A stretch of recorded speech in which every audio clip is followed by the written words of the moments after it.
Sometimes when I hear you talk about the Labour government, and I get this, Yeah. you still want to have influence over them. And I can completely understand when I put myself in your shoes why that's the smart move. Yeah. I want the idea to grow. That if you do not deal with growing wealth inequality, living standards will fall. But I also feel that it's giving them too much credit because I don't think it's not that they understand. Yeah. I think they're in hock to vested interests that mean that they don't want to tax the wealthy and the wealthy won't allow them to get taxed. So it's not like if you just give them the right information, they'll have this breakthrough.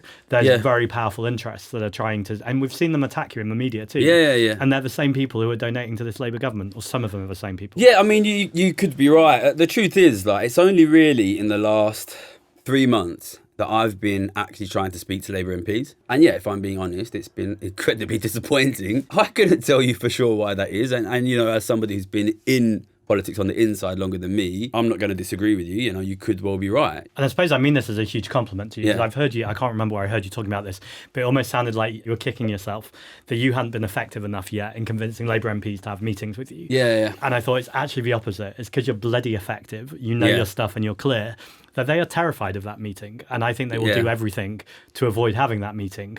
I don't know how they could have a conversation with you, look you in the eye and go, oh, we still don't quite understand. What do you mean we should tax for 1% a little bit more? It's very, very frustrating. It's very frustrating. And so the pitch backwards, and I see recognise this, is the long game is to replace Labour, not to be disappointed with them, not to be concerned with them. They have done such a shit job that actually they don't deserve anyone's votes at this point. Now they could change that, and I'm glad people like you are pitching them to change that. But also I feel there's a point, and I think we're past this point, and maybe like this is where we're different, and I get that. I think we're way past the point where they're savable or salvageable. I think the record of what they've done in government has been so bad that they're pushing people to reform.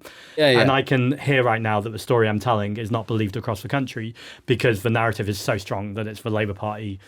I want to get to a place where it's reform of the Green Party, because at least we'd be having a battle of ideas rather than kind of mush of centrism that doesn't really stand for anything. Look, if we are somewhere similar in May to where we are now, of course I'm going to be going saying to everybody vote Green, because then that's a sign that the public want wealth taxes.